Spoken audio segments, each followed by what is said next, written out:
about loved ones and lily pads. If you're new to this channel, my passion is to help you get your life back from anxiety and depression, panic attacks, and other mental health concerns.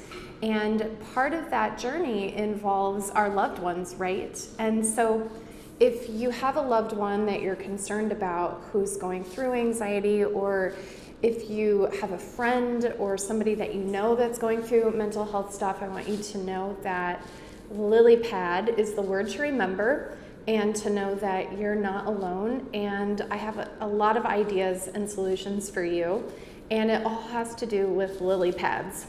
So I want to tell you a little bit of a story about why I feel like I'm qualified, in a sense, to talk to you about what you can do to help your loved ones.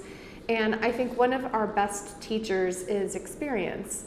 And so I have a wonderful family, but in my family, my role was to basically emotionally manage people in my family. If someone was upset, I felt like it was my responsibility to help them feel better. If they were angry, I felt like I had to be really silly and bubbly to get them to calm down. If they were anxious, I wanted to make their life easier and reassure them. Have you ever felt that way? Or is it just me on this live right now where you feel like it's your responsibility to fix the well-being of your loved ones, to fix anxiety in your loved ones, to fix depression, to help them feel better? And I've spent a lot of years studying this impulse, and interestingly, the impulse led me to become a therapist, and then that impulse led me to become a naturopathic doctor, and I've spent over a decade helping people with mental health. And it all started when I was really little. My earliest memory is actually playing bingo when I was 4, but my second earliest memory is noticing one of my parents seemed really upset, and I felt like it was my job to make them happy. And so if you feel that pressure on you, if you feel the sense of responsibility to manage, to take care of, or deal with the well-being of your family and friends, I want you to know that I get it. It's something that led me to become a doctor, so there are beautiful parts of it. And to also let you know that I have strategies to help your loved ones, but we also want to make sure that you're taking care of you in the process too, right? So maybe you found this channel because you deal with anxiety, or maybe you found this channel because you have a loved one that deals with anxiety, and I want you to know I've got your back with all of the above. We had tons of free resources. The best way to find the blogs that go with these videos is to click on the link tree, which is up in the bio, and then there's a button that says blog, and our blogs are all keyword searchable. So if you want to know about this one, there's going to be a blog that's, if you type in loved one, you're going to find 2 blogs on this exact topic where you have it in writing of exactly what to do. I lay it out for you step by step. We also have a ton of free resources. And so when I'm talking about the resources you can give to your loved one, they're right up there in the link tree, and there's a lot of stuff for free. And so that's nice because you're not having to make an investment financially on behalf of your friend or loved one. You can do it for free, so there's no risk. So let's go to the lily pads. Why am I talking about lily pads when I'm talking about helping your loved one with anxiety? And this is something that I taught my medical students a lot. I was teaching, I ran the psych department at the Southwest College in naturopathic medicine. I ran a clinical psychology mental health shift. And one of the things that my students really struggled with, especially the newer baby doctors, was I feel like this patient isn't getting better, it feels like it's my fault, or this person had an aggravation, or they had a panic attack, how can I fix it? And so there is a lot of responsibility on their shoulders, right? So what I want you to know is that you, my love, are a lily pad. And so what do I mean by that? So imagine that your loved one is a frog, and this frog is swimming through the big pond of life. Right? So your loved one is the frog, they're swimming through the big pond of life, and let's say they encounter some waves, some current, the bubbles. There's lots of stuff that's hard to swim through, right? So that little frog is swimming, and you notice they're struggling, you notice they need some help, and so you are not the lake, you are not the giant pond, you are a lily pad. So you can shimmy your lily pad up to that little frog, to that loved one, to that friend, and they can rest on you for a while. And when they rest on you, you can share with them your love, your wisdom, your encouragement, strategies, whatever it is that's right for them. But then know that eventually that frog will jump off of the lily pad because it's their life and they're swimming in the pond that represents their life, right? And so as you're doing this work to help and take care of your loved ones, the first thing for you to know is that you're a lily pad. You are not the entire lake. It is not your responsibility to cure them of their anxiety. Or let's talk about physical ailments. Somebody that you love just received a chronic illness diagnosis. Maybe somebody that you love just had a terrible car accident, or they got really bad, scary news.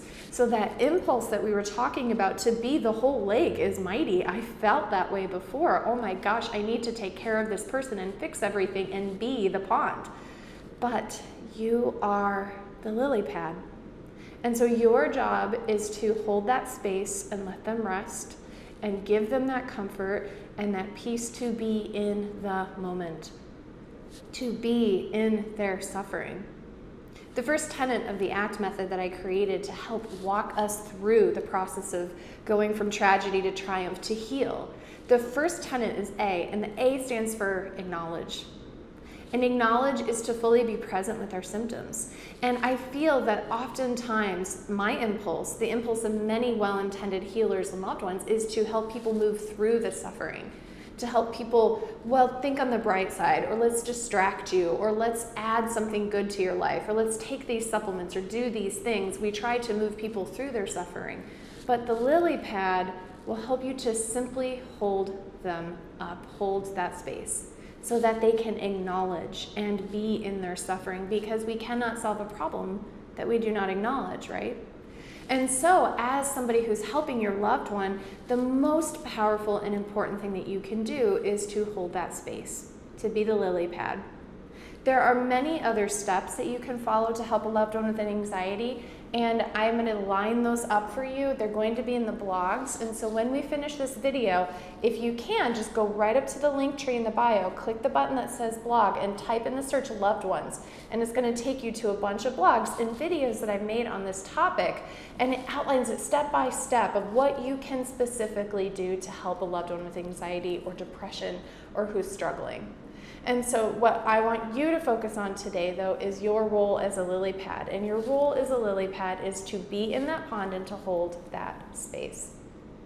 So maybe you're a helper, maybe you have the answers, but remember, that frog is swimming in their pond, and we don't want to just take away the pond from them and run their lives for them. We want to hold the space, allow them to feel, and then allow them to swim on their journey, right?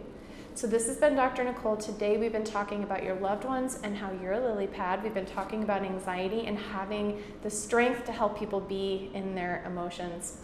I want to pop here and just say thank you, Sean and Sandy and Wolfsback and Haley and Momo and all these other wonderful humans that have been on the live today. And I want to tell you that I honor you, I love you, I respect you. I have a free Facebook group. I'm going to be getting in there. I'm going to start doing Kava Tea Time with Dr. Nicole, where we do Q&A. And so I know sometimes I get on these Instagram lives and I just teach and I talk.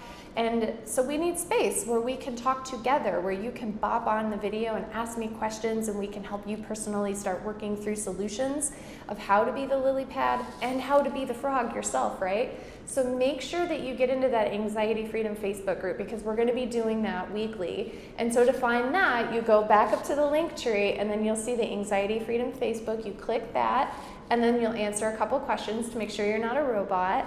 And then we'll let you in the group, and then I'll be posting information on the lives in there. So today I've been talking about helping loved ones with anxiety. If this has been helpful for you or valuable for you, if you don't mind, it helps us to know that if you give the little link a like.